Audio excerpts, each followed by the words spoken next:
150 ఏళ్ల నాటి ఓ భారీ మర్రి చెట్టు అందరినీ ఆకర్షిస్తోంది. చుట్టుపక్కల ప్రాంతాల కంటే మర్రి చెట్టు ఉన్న ప్రాంతంలో 5 డిగ్రీల ఉష్ణోగ్రత తక్కువ నమోదవుతోంది. వేసవి కాలంలోనూ చల్లదనం కోసం స్థానికులు ఈ చెట్టు దగ్గరకు వచ్చి సేద తీరుతున్నారు. మరి ఇంతకీ ఆ వృక్షం ఎక్కడ ఉంది, ఎవరు నాటారనే విషయాలు ఈ కథనంలో చూద్దాం.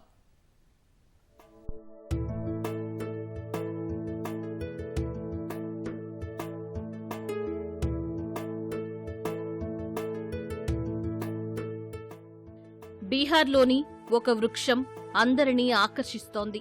అందుకు కారణం ఆ చెట్టు వయస్సు 150 ఏళ్లు కావడమే. గోపాల్గంజ్ జిల్లాలోని బైకుంత్పూర్ బ్లాక్లోని సోనా సతీదేవి ఆలయానికి సమీపంలో ఉన్న ఈ భారీ మర్రి చెట్టు సుమారు 200 కొమ్మలతో విస్తరించి ఆశ్చర్యపరుస్తోంది. స్థానికంగా వెలసిన సోనా సతీదేవిని పూజించడానికి చుట్టుపక్కల ప్రాంతాల నుంచి వచ్చే ప్రజలకు ఇది చల్లదనాన్ని ఇస్తోంది. భక్తులు సేద తీరే స్థలంగా మారిపోయింది. ఈ మర్రి చెట్టు సమీపంలో ఉష్ణోగ్రత చుట్టుపక్కల ప్రదేశాల కంటే 5 నుంచి 6 డిగ్రీలు తక్కువగా ఉంటోందని పర్యావరణ శాస్త్రవేత్త డాక్టర్ సంజయ్ పాండే తెలిపారు. ఈ చెట్టు చాలా పెద్దది కావటం వల్ల సంవత్సరానికి 260 టన్నులకు పైగా కార్బన్ డయాక్సైడ్ ను గ్రహించగలదని వెల్లడించారు. తద్వారా రోజూ అధికంగా ఆక్సిజన్ ను విడుదల చేస్తుందని పేర్కొన్నారు.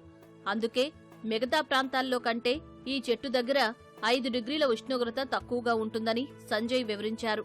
చుట్టుపక్కల ప్రాంతాల్లో గాలి నాణ్యత తక్కువగా ఉంటుందన్న సంజయ్ ఈ భారీ మర్రి చెట్టు దగ్గర గాలి నాణ్యత చాలా మెరుగ్గా ఉంటుందని తెలిపారు.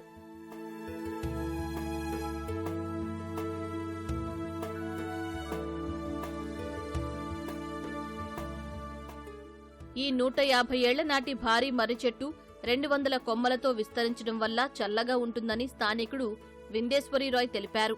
ఒకప్పుడు ఈ ప్రాంతంలో బ్రిటిష్ వారు నీలిమందు సాగు చేసేవారని వెల్లడించారు. ఆ తర్వాత వాళ్లే ఈ చెట్టును నాటారని, క్రమంగా ఇంత భారీ వృక్షంగా పెరిగినట్లు వివరించారు. ఈ చెట్టు వల్ల వేసవిలోనూ చాలా చల్లగా ఉంటుందని, వర్షాకాలంలో వస్తే ఇదంతా దట్టమైన అడవిగా మారిపోతుందని విందేశ్వరి తెలిపారు.